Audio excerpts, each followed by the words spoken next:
Hello, everyone. Oh, How are you? so happy Well, to be here. yes. Welcome back for another wonderful Monday with your girls. And we are here today. We're excited to be here. We're excited for today's topic, as we always are, but this is a good one because it's just something that I think we talk about in other topics, but we need to go deeper. Yeah, It's time. yeah. Yeah. We're talking today about rest and play.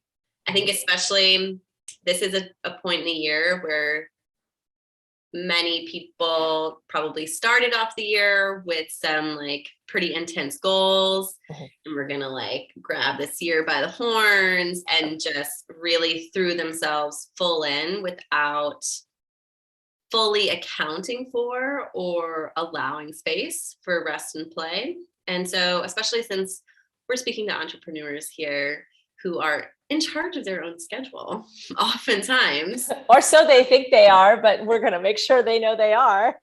Exactly.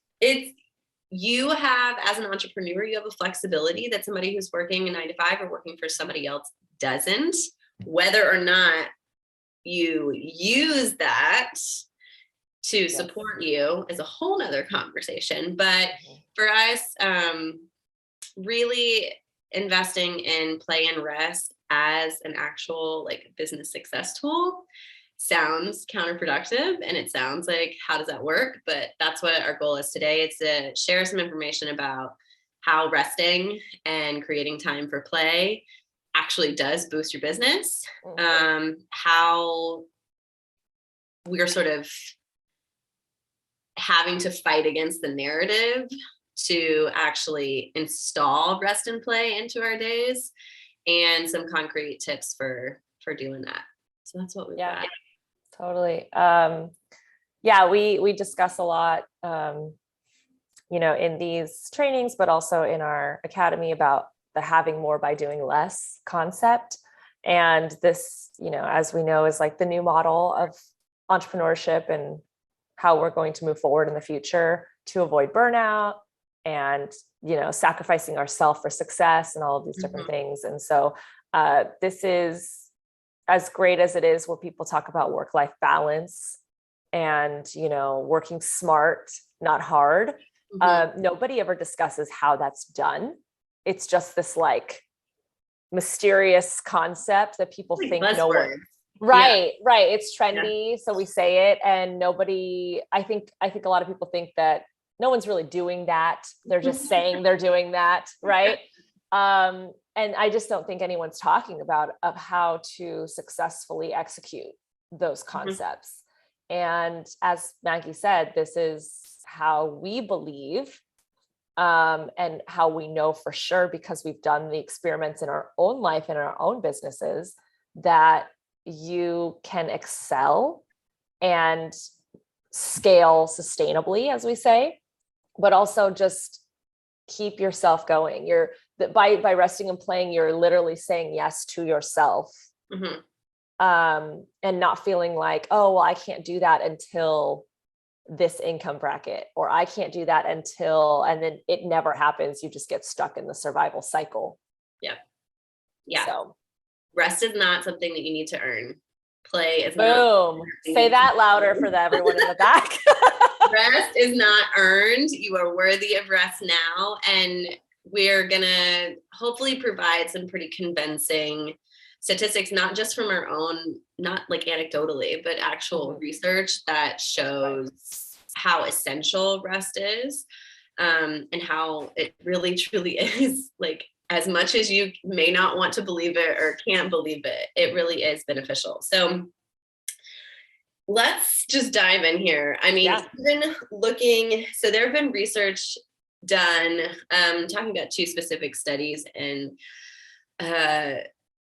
particular, where the studies were on elite performance athletes, scientists, writers, artists, musicians. So not just like, we're covering lots of fields here, right? And these are people performing at the highest level. Right. Research shows that they can only maintain focus for 1 hour at a time. And like this intense like practice where you're pushing yourself beyond, like where you're pushing the envelope, right? And we even talk about this in teaching, like in the teaching world, you have tasks that are like way below you, too easy, not stimulating. Okay. Tasks that you can do, also not stimulating. Tasks that are super, super hard, too hard, you don't have the tools to get there, not stimulating. You want tasks that are like right here. This is the practice realm, right? Where you've like got the tools to get to the next step. You can push that hard for up to an hour at a time. And you can only do that for 4 hours to 5 hours a day. So, most of us spend how much time working a day? And I'm sure a lot of us feel that we are kind of pushing ourselves to the breaking point during some of these hours, when in reality, like we don't have the bandwidth to do that. The highest performing people in the world in their fields don't have the bandwidth to do more than that. And so what happens when they go beyond this 4 or 5 hour limit? Well, they begin to see diminishing returns. So they are not able to recoup energy by the next day's practice. And so every subsequent practice after that suffers. So it's not only our attention that we cannot sustain for that long and be productive.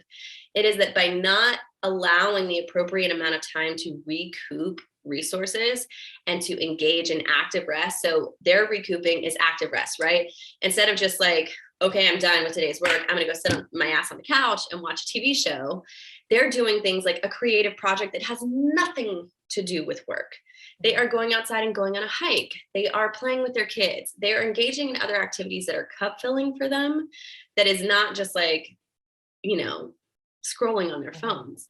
They are creating intentional time to recharge so that the next day they can, in fact, operate at the same level and do it all over again.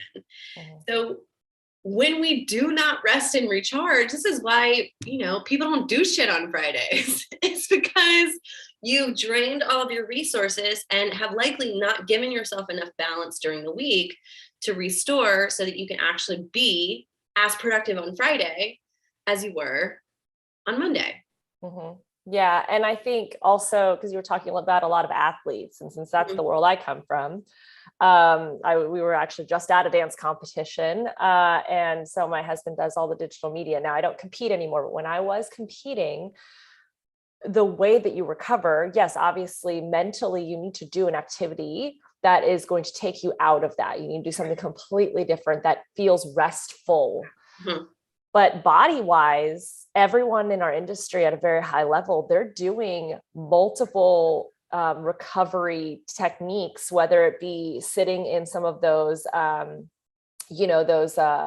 massage like leg things, or they go get massages, or they're doing hot, jacuzzi bath, things like that. There's so many physical things that as an athlete you have to do in order to recover and, like you said, perform. Because some of them will, through a weekend, they'll dance with their students, and then they'll dance as a professional at night, and then the next day they dance another round with their professional. That's a lot on your body.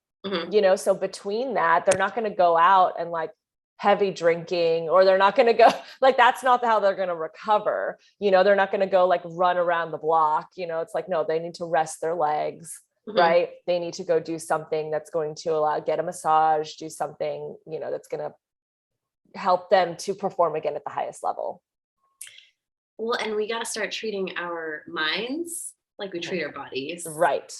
So of course that makes sense, right? I'm tracking there. I'm not, I am like athletic. I would call myself probably an athlete, but I'm not like competitive in any way, but like that all makes sense to me, you work your body to the bone. You got to like make sure it recovers so you don't break it. Right. It's the same with your mind. Right. And we don't do that. We're not programmed to do that. And we don't really know how, I think, is another huge barrier. So well, I think mentally, that's a different, like, I know some very mentally strong athletes that they can power through the jet lag and the negative comments and the not placing where you want to, and all of these things that just can hit you one after another that will diminish your, you know, ability the next day to perform at that high level. But then randomly they have a problem with their knee, you know, and they're suffering through that, right? Because now they're in pain.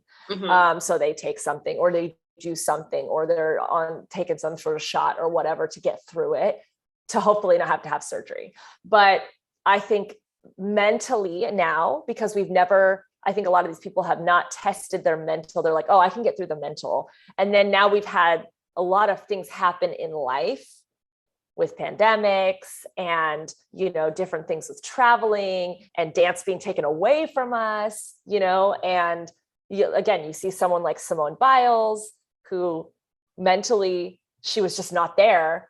Physically, she's in great condition, but she's like, if I throw myself into these spirals into the air, I'm going to land on my neck because I can't see and I'm dizzy because of mental. And I think a lot of those things are now just becoming a topic on the forefront of, oh, wow, like I'm actually starting to see where the limit is or where the line is mentally, because I never thought I had a line mentally. Right. So you're right. It's becoming so much more. And it's not that we didn't have it before.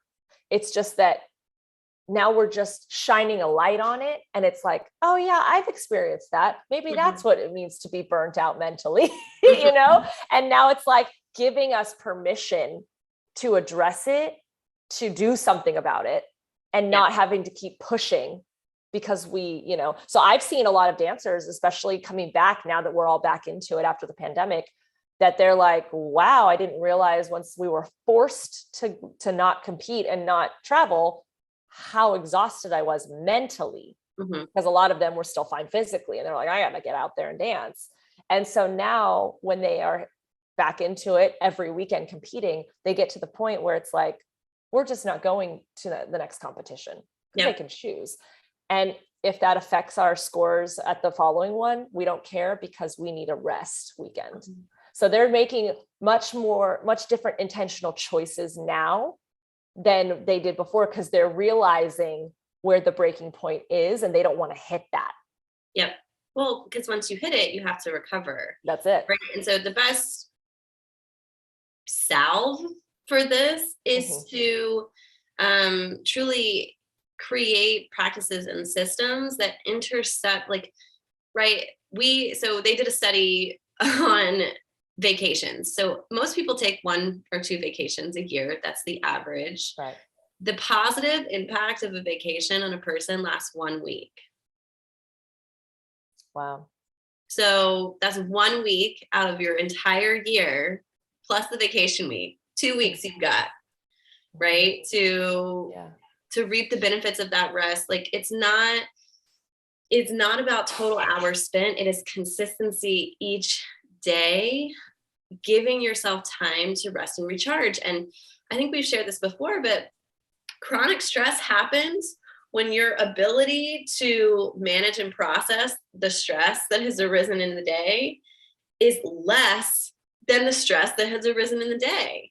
That's how you get chronic stress. And so if we're not constantly monitoring and seeing, am I approaching a breaking point here? Like the goal of this work is to not get to the breaking point, not how to cope with the breaking point. And I think for so many of us for so long, it's been like, I'm really tired, just keep pushing. No, that doesn't, it's the diminishing returns are so huge, not only on your work output and the actual product that you're putting out there, but on your mental and physical health. There are huge implications of burnout, as we've already discussed, on the physical body and on the mental body. And it's, the research shows time and time again that taking incremental breaks throughout the day and taking time off during the week actually increases productivity, it increases quality of life. And the number one indicator for your quality of work is your quality of life. So when you are suffering, your business is suffering, and the quality of work that you're putting out there is suffering. And when you are well, your business is going to be well. And for so many of us, we've been programmed to think that we don't need rest. This is an extra thing. Like, I'll rest, I'll sleep when I'm dead, right? But right. Oh my gosh. Like that.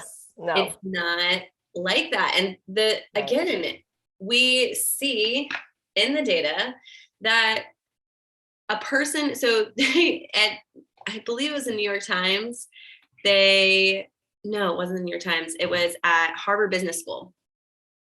They started making people take a day off of work a week. And these people were flipping their shit. They were like, I'm just going to have to do more work when I get back. This is super inconvenient. There's going to be no way that I'm going to be able to catch up or keep up with this. And so there was a lot of resistance. And we think about, like, why is it so hard for us to do this thing that feels really good, you know? But it is, because we have all these stories attached to it. And yet after like several follow-ups, so 3 months, 6 months, a year, they found that work product went up. People were more likely to stay at their job. They were more likely to feel a sense of fulfillment, and they were actually more productive. They were more creative, more innovative. And so it's not like they weren't working through it. They were working they took the time to recharge, and they were able to do that. You know, in because I'm from France. In France, they like force you to do that as well. You have to take a certain number of days off a week. You can't work overtimes, or actually you'll get fined. Like, if small businesses, which again, this is neither here nor there, because that's kind of why the United States is a land of opportunity, is because you want to be able to build a small business to a big business, but they will tax you if your business is open more than a certain number of hours, because they very much value the family life, the quality of life. A lot of times they'll still implement the 1 to 2 hour lunch where everyone goes home. Again, very inconvenient, because you go home to have lunch with your wife and your kids. The kids go home from school, and then all the businesses are shut down, but everyone's at home eating lunch, and then everybody goes back to it.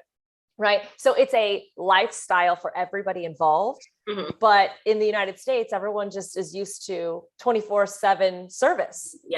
So if I'm at lunch, but you're not at lunch, like, I need the post office to be open. I need this, because I need to be doing this. And so that's, I think, where that hustle culture came into play, is that, if we work more, we can be more successful faster, and we can build more businesses and do this. And I get that, because I relate to that mindset of, like, that's why I'm here. That's why I'm doing this. But then I go back to it now that I'm married, and now that I'm getting older, and I'm like, hang on a second. Why, like, what I was making fun of this, like, lack of growth, because there was this stopping all the time in my country. Now, like, you're right. That's something we desire. Why am I working so hard over here so that I can have this lifestyle? And these people have it without working hard. And that's their natural, you're born into that. And I'm thinking, is there a limit to the ceiling of success? I mean, I don't know. There's no data on that. I think there's very successful people living in France, but at the same time, how do we find that balance, right? I did an episode on my podcast of, like, the French American dream, not just the American dream, because I want to be able to have a successful business that I can scale, right? I can delegate, automate, so that I don't physically have to be there. That's what we're doing with my husband's business right now. We're automating it, but we're still kind of showing up right now for the first year. And then I can go do my own thing, and then maybe build something else or whatever. But the idea is not to constantly have myself run into the ground, right? And that I can also, like we say all the time, live in the house I'm building, and not wait until never shows up. And I can actually have that French dream as well, which is actually enjoying your life and feeling fulfilled, and all the things you just said, being more productive when I need to be there. I think so that's my new dream. I think when we're in our 20s, we like the hustle of it all, and we're hungry for it. So we go for it. we also have more energy right in our 20s exactly than we do later. Yeah. And we burn out faster as we get older. Yep. And we need to remember that we can't keep doing those same, but that's the idea is you have all the energy in your 20s, you build, right? You travel, you do all the things, you don't sleep as much. And then when you get older, the idea is that now these things are growing and they don't need as much of your attention. You can now just do what I like to call the talent activities, which are the activities that you need to be there physically with your face. If you've built a brand or you've built some sort of business that needs you, but you shouldn't be doing all these admin manager task things and running yourself into the ground and never having an empty to-do list. Right. So. Yeah. And that's really the point that we try to emphasize too, is like, you're here, there is no destination, right? Destination is the grave. Right. And we're not all trying to get there faster. Yeah. And we often think, again, happiness and joy and fulfillment are this like location somewhere down the road, when in reality, it's accessible to us right now. We don't have to wait for whatever this future point is. Not only is that not going to make us happy or as happy as we think it is whenever we get there, but we're probably going to be too fucking tired to enjoy it when we actually do get there. Right. And so creating intentional balance, we use this word all the time, systems for intentional balance is the key. And that's the only way for it to be, here's our other buzzword, sustainable. And we often think we have to take a whole day off of work a week. Now that's an extreme example, right? I mean, it's pretty extreme. Or taking, a whole week off, taking multiple vacations a year. Like, we think that in order to reap the benefits, we have to do these huge things. And that's just not the case. So the research shows that if you are taking anywhere from 20 minutes to 30 minutes of breaks during the day, that is enough to create some space in your schedule where you are not going to feel as burnt out at the end of the day. The same thing with meditation, which is a form of rest. So people think in order to reap the benefits of meditation, I've got to sit for an hour every day, and who has time for that? The truth is, it's like 10 to 20 minutes. And after 20 minutes, the effects are diminishing. So maximum 20 minutes. And it's not about like, oh, I'm going to sit for 1 hour on one day. No, you're better suited to sit for 10 minutes over 6 days, which is the same amount of time. You get better benefits from that. So we always think it's like, it's just gonna, I gotta do all this extra shit in order. No, it's so. Or that we try to store it up, like sleep. Like, if I sleep for a day and a half, then I don't have to sleep for another week. And it's like, no, it doesn't work like that. Doesn't work. No, it doesn't. And the same with right. I already shared the data on a vacation has a positive impact for 1 week. Right. It's not gonna, you don't store it up. It doesn't, you have to maintain it. But I think, so a few things that we do at least I do with my clients, because remember, the systems and the habits is something that I've been doing for a very long time, coming from the disciplines of trying to create that life balance, is I work with the Pomodoro method, where you do the 90 minutes on, 20 minutes off. Right. And this is really crucial and actually really effective for people who work at a desk all day at a computer, because it's so easy to just work for 4 hours and not take a break until you have to pee, or, or until you have to eat, or until you physically need something. And you're sitting in your chair. If the chair's not ergonomic, you're hunching over. Like, this is where we get, after years and years and years of really bad posture, body aches, muscle issues, all of this stuff. And so by working 90 minutes, and people are gonna be like, oh, I can easily work 90 minutes. It's like, yes, but the idea is to stop yourself before you get tired, is to work the 90 minutes straight. And then that way you feel like, it's called a sprint. And then you go out and you do something completely different. Just like Maggie said, you go out, you take a walk around the block, you go out, go down and just sit by the park or something, or look at some water, maybe journal, maybe make a phone call to a friend, read a book. You know what I'm saying? Make yourself a nice drink, like there you go, latte or something like that. right? The Even concept is closing not, your eyes. yeah, the concept is not to now, oh, let me work on something else. Yeah. Right. It's not, let me go run an errand. You know what I mean? If the errand is going to be fun, like if you're going to, pick up some, your dog or something, I don't know. I mean, you want to do something that's going to bring you joy, something that's going to rest your brain, that you don't have to let's not sit and oh, let me answer emails on my phone. That's not the rest we're talking about. No. But it's 20 minutes, right? And then we jump back into a 90-minute sprint of work again. And if you bounce between these two things throughout your day, first of all, you can see how many sprints you can do in a day. The idea is it's not a competition. That's where the burnout starts. But the idea is to see what makes sense, right? Knowing that I should do, 5 sprints, but if I do 7, I'm too exhausted. Mm-hmm. Right. And I think what I wanted to say before too, is what we were talking about, taking a whole day off during the week or whatever. Oh, you need to figure out what is good for you. Mm-hmm. Because everyone is different, as we know, physical health, mental health, everything, everyone has their own custom, configuration of what they need. Yep. And I know a lot of entrepreneurs that they're I could take a week vacation, but 4 days in, I'm going to be bored and I don't know what to do with my life. Right. Mm-hmm. So sometimes you just need that 1 or 2 days to get yourself back on track, and then you're back to it.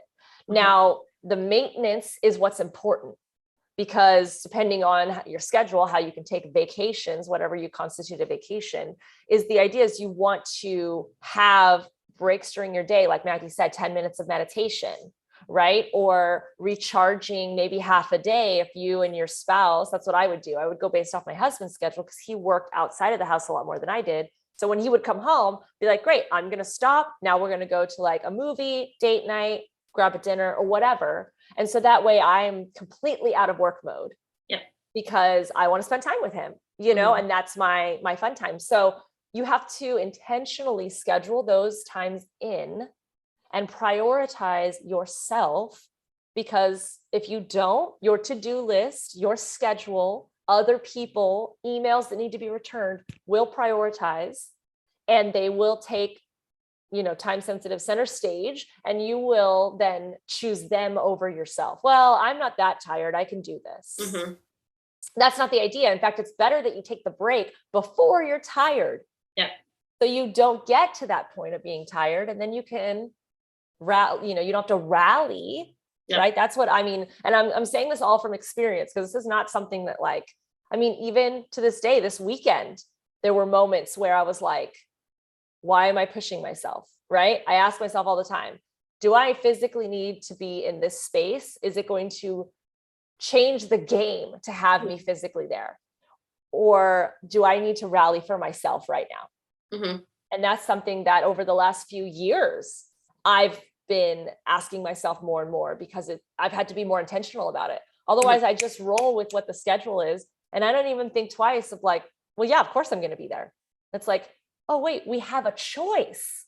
Mm-hmm. We actually have a choice, and it is your free will to choose. And if you don't choose, someone else is going to choose for you. Yep. It's as simple as that. The schedule will be made. You will be told where you need to show up and what you need to do based on your skill level. And that's it.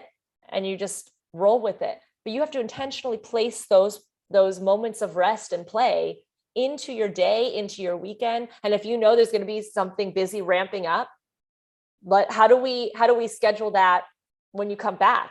So for example, I just had a crazy week of Thursday to Sunday that was go, go, go, waking up early, doing all the things, and long, 10-hour days. And today I'm doing my normal Monday routine that I love. The lives we've got coachings, we've got all these things. Tomorrow, my schedule has nothing on it. Mm-hmm. Absolutely nothing. And I intentionally scheduled that day for there to be nothing. Yeah. So I can sleep in, I can do what I want, I can get a massage, I can do whatever, because I need to recover. from that weekend. But if I just jumped right back into a regular work week, like, oh, well, all these people need, I schedule appointments. No, I blocked that day out so nobody could schedule anything with me. And the world is not going to end. And the world is not going to end, and everyone's okay. And nobody's upset that they can't have that day with me. Like, it is just what it is. And I think that, that need to please, or feeling like you've filled this position for so long of like, this is who I am and everybody comes to me. And if they need something, I'm going to fill that. If you do not, somebody else will. And it is fine. No one's going to be mad at you if you say, listen, I really can't do this. I need to focus on me. Well, and if they are, that's not your responsibility. Right. That's a bigger red flag and another issue.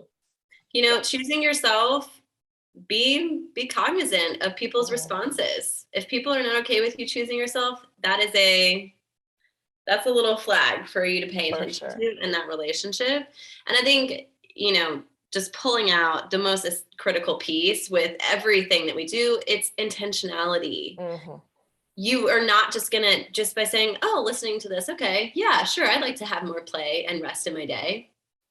It's not gonna, if it hasn't found its way into your life already, it's not gonna magically just show up.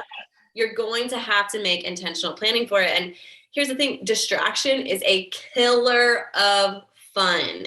So if you are not creating clear boundaries between what work is and what play is, and you're muddling those lines, and you're not being intentional about stepping away and like turning things off like you do and like I do, then you're going to constantly be in this like half attached state where you're not getting the rest and really restoration that you need in order to show up and do it all over again the next day. And so really making clean, conscious breaks between when I am working and when I am playing or when I am resting is essential. You've got to create clear boundaries. And really, you're either on or you're off. Right. You're not just like doing this, right? I've had one of my coaches compares it to a marathon runner and a sprinter. The marathon runners just always, they're not on, but they're not off. And they're always just kind of at a steady pace. And eventually they get tired, right? But a sprinter is like, they build up all their energy, right? They're on for a very short amount of time, which is that concept of the 90 minutes. For a sprinter, obviously it's a lot less. And then they're completely off. They stop, they're not running, they're recovering so that they can then be on again. Yep. And it's like, you don't want to have this switch in the middle that is, that's just wasting energy. Yep. Just energy waster. And I mean, the truth is research shows that you can only really sustain like overworking for a week. So there are going to be times, right? We know in our businesses when you're doing a launch or when you're working with a new client or, when you are creating a new product, you may be overworking, right? These are, our 4-day weeks or our 5-hour days may not be happening. And that's okay. There's going to be, ebbs and flows in our schedules. And because we are in charge of our schedules, like obviously that's going to happen. But we can only really sustain overworking for 1 week before we start to see hugely negative consequences across the board in our productivity, our focus, our creativity, our sense of well-being, our work product, our like sleep, our digestion. I mean, a whole cascade of things. It just dominoes over. But the awareness, I mean, I think like you said, the intention for sure. I think for us, we always focus on two main things is awareness and intention. Yep. The awareness is just understanding because again, we talked about your custom configuration. What is it that you need? What is it where is your not breaking point, but where is your, window of productivity versus when you feel like, oh, I'm feeling like I need something here, right? Think of it the same way as like when you feel you need sleep or you feel like you need to eat or, you start to feel a little bit under the weather, right? There's all these signs that your body gives you. And most of us, the reason we hit burnout is because we ignore the signs. We know they're there. It's like, oh, I didn't see this coming. Yeah, that's a lie. We all saw it coming, right? It was plain as day, but we chose to not, to ignore that. Yeah. And that is when the consequences are the highest. And so by seeing that early on, having the awareness to understand that, oh, I'm going to hit, or even if you even have more awareness, like what we do now is knowing in the schedule, this is a weekend that's going to take a lot from me. I'm going to schedule, a rest day here because business I'm going to will not be business as usual moving forward because I have to recover. Absolutely. And then the intention to set that day.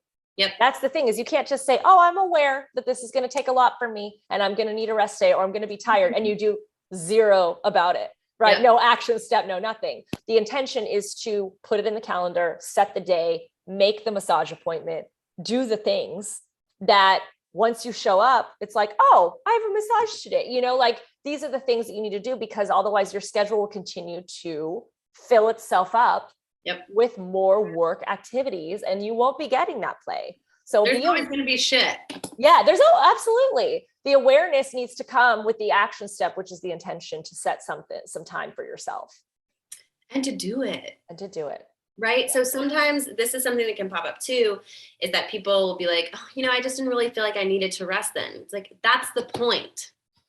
You should wait until you're tired. Like you are desperate. We often, before we allow ourselves to rest, and of course it's no wonder that we feel this way, but so often before we actually give ourselves permission to rest, we must almost be dead. We must be suffering to such an unreasonable extent that now if we try to give ourselves a break before we are absolutely at our breaking point, it's like, oh, well, I don't really need it. It's like, no, bullshit. Like you need it so you don't get there. And that's what takes, so it does take a lot. We've pushed ourselves to a point where we have a longer lasting, we can sustain it longer until we burn out. And it's kind of like, I look at it as like when you eat a lot and your stomach grows, and then like when you don't eat a lot it shrinks, and it's like, oh well, I'm just I'm not as hungry anymore. It's like, no, you are hungry. You just haven't eaten enough to get to the point where now you're you need more, or if you're burning more calories you're going to be more hungry, right? So the idea is, like Maggie said, not to wait until you're burned out and you're exhausted. We should be more like, oh, I need to recover from this sooner. And that doesn't mean that you're weaker. That doesn't mean that that there's a problem with you. Oh, I can't maintain a long work week like I used to. Those are not things that we should be so what? priding ourselves on. Yeah. And trying to maintain by any means. You should be just intentionally putting rest in. And, an example I have for one of my clients, this is her biggest problem. She had high blood pressure. She was dealing with a lot of health issues because she was sacrificing her sleep for her schedule. She had a lot of school stuff she was doing, work stuff. She was a mom, a wife. She had all these extra things. And what she would do is she's a project manager. So she was used to just being always managing everything and being the one that called the shots, and in her home and in her work.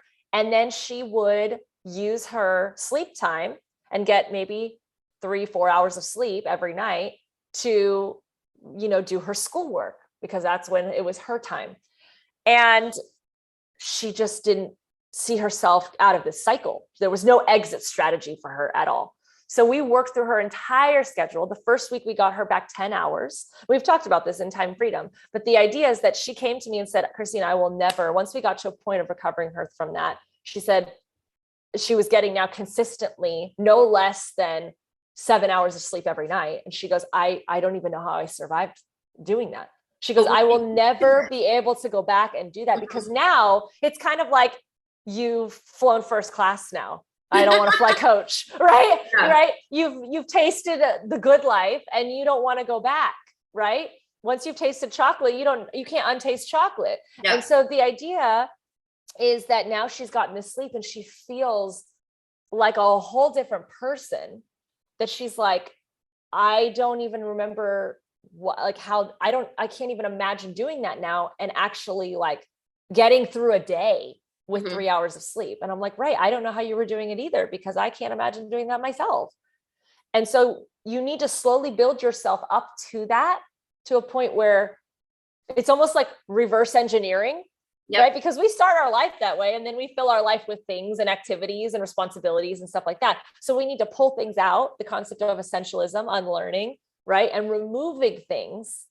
And that, I think, is what we talk about, kind of like going full circle here, of the having more by doing less, because it's not about doing more. It's about doing less. Yep. And by doing less and having more, that's when you get more time for play and rest. And then your business, actually, you're doing the things that actually move the needle. Yep. You're not just doing busy things that are not moving the needle. Right. Yep. Which is a whole nother, and we've talked about that too, but like, think about it. Like, honestly, if we think about the concept of 4 or 5 hours of work a day and like premium pushing, right? That's three sprints a day.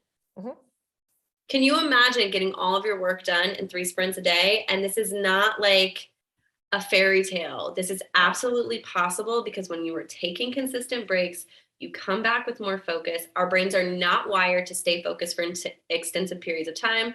Remember, we have ancient biology. We are wired for like burst of focus, for like running away from something, from lighting a fire. That's what we are like wired to do. We are not wired to sit. Our brain will wander, because it's like, this is not important. Right. If I have so much time to sit and think about this, this is not a life or death situation. I'm no longer going to be sending my resources to this. And so we actually and there's some more research around what happens to the brain when it rests. Well, we're able to solve problems. So if you've ever been sitting for like hours trying to force a solution and you can't, it's because your brain can't be creative when it's focused. That's why you come up with the idea when you walk your dogs or when you're in the shower later. I was just about to say, you jump in the shower and boom, there's the light bulb. That's because we need a distraction in order to access that creative part of us. And so it's all of this comes together to say, we've been programmed and conditioned to push through, but this is sacrificing our health. It's sacrificing our productivity. It's sacrificing our creativity. And it is really, it's holding us back instead of moving us forward. It is not moving the needle forward. And so our invitation to you this week is to see how you can arrange your schedule in a way that incorporates more breaks. And so to just start out like dipping your toe in the water, what if you gave yourself an hour to distribute throughout the week? Okay, an hour of doing nothing, or either actively resting, so engaging in some kind of play, or resting, like closing your eyes. Meditating something. Like So an hour to distribute throughout your week, and just see if you can do it, see if you will. Perhaps even experiment with using the Pomodoro method. So you can break this up. Like if an hour seems too much for you, like for people who maybe have ADD or ADHD, you may want to go with 25 and 5. Like you can break this this like ratio down in ways that are more supportive of you.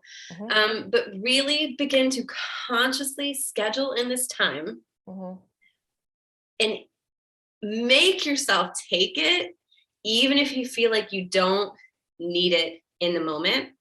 And then see how many hours of productivity you're able to gain back. This is the beautiful thing. Like if you are tired, if you actually take a step away and nap for 15 or 20 minutes, you will come back and be able to complete the task in shorter time without having lost any time, while also having gotten a nap. I was going to say, can we normalize adult nap time? Because I think that is something the one thing from kindergarten we just should have held on to. Well, it's actually, so they've done research on doctors, nurses, and truck drivers. That's who they've actually done the research on. But the ability to focus and make decisions after these short, like 10 to 15 minute naps drastically improves for people who haven't been sleeping for 20 hours. So imagine, right? Most of us are not operating with 4 hours of sleep a night and like working 20 hours at a time. So imagine the positive benefits that you will experience after having gotten some, probably a decent amount of sleep the night before. It's adult nap. We're into it. Yeah, we're into it. And as Maggie said about the Pomodoro technique, there is an app for that. So there's lots of apps that are called Pomodoro, and you can find the one that, and it'll time you. You could set a timer, it has all these fun, little accessory things you can do. And so that way you can make it a fun thing, like, oh, you're working and all of a sudden the timer goes off and you don't realize it, So yeah, that is something that I think everyone should look into just to get started, to understand how your day would be structured differently if you started to put these blocks of time into your day and then just start living like that. Like it will slowly start to become your new norm. It's just like building a habit. It's just like, anything. If you say you don't have enough time in your day to take a break, you need to take a break. Right. That's the first red flag. For sure. That's the first rule of Fight Club. That's it. Exactly. If you say you don't have time, then you need, you have to make time. You have to make time. Absolutely. And you can. And I mean, we're coming at you from two perfectionists here, recovering perfectionists who needed to be on all the time, needed to do, if the job was going to get done, we had to do it. Needing please, needing all of these things. We've recovered from that. And this has been a huge, huge tool that we've used to do it. And we've built a 12-week curriculum and academy and cultivated, bringing people into this academy by setting boundaries on our schedule. It's been very free flowing. It's been the best work that we've talked about this in past trainings. And that is proof in the pudding for us that this works. We've never done a launch like this before. Our launch week was so chill, all this stuff, because we had the systems in place and we didn't need to, check through everything to make sure it was done. It was done. Yeah. And when we were done, we were able to move on and actually enjoy the free time that we think we deserve, but should already be built in. Yeah. Right. It's kind of like if you do a project and you get investment and it's $20,000 to do the project and you never pay yourself because you're like, well, I'm invested in this. I'm giving my time. No, you're taking all this time. You should pay yourself. So here we're paying ourselves with time, right? Time is the currency here. And you should not say, well, I'm building a business, so I'm naturally going to not have sleep and not have time. It's like, no, just because you're building a business doesn't mean you shouldn't take time. Mm-hmm. And you're, truly, I cannot emphasize this enough. Your work product, your productivity will suffer if you do not rest. Google has been using these methods for over 5 years, incorporating rest. I mean, if it's good enough for Google, obviously they're not suffering financially. You know what I mean? Right. So, it's all, you have to change your mindset around it. That's a huge barrier to actually incorporating these things into your life. You get to challenge the stories. So when you do try to incorporate your hour of free time this week, notice the voice that says you can't do that. What is that? Where's that voice coming from? What's attached to that, right? Being more aware of that, and challenging it, and then just actually taking the opportunity when it becomes available to you is key. And for those of you who are feeling wild and you're like, yeah, I want this, see if you can take a whole day off. Do it. It's amazing. And see what happens. See if you can show up. The world will still be there at the end. It's fine. Yeah. Yep. But be a participant in this process. Be assessing, do I feel more restored now? Or did everything fall apart? Right. Optimize. I mean, that's the whole point. And we talk about that too. Optimizing, get your feedback results, optimize it, do less, do more, whatever needs to get moved around so that you're not going to hit the bullseye on the first try. You have to start trying to implement some of these things into your week to see what works and what do you need? Is it too much rest? Is it, do I need to be resting on this specific day because this is my heavier day? Everyone's schedule is different. So see what works for you and play around with it. Yep. Literally, no pun intended, play around with it. It's so good, y'all. We can't recommend it enough. It really is backed up in science. It's not just anecdotal. Right. Do it and you will see the rewards and your benefit and in your business and in your life. That's it. Yep. Life needs to be fun and deserves to be enjoyable and fulfilled. Yep. And this is how we're going to start to do it. We're going to rewrite the narrative. That's it. So please take an hour this week at the minimum. Do it. Yeah. Awesome.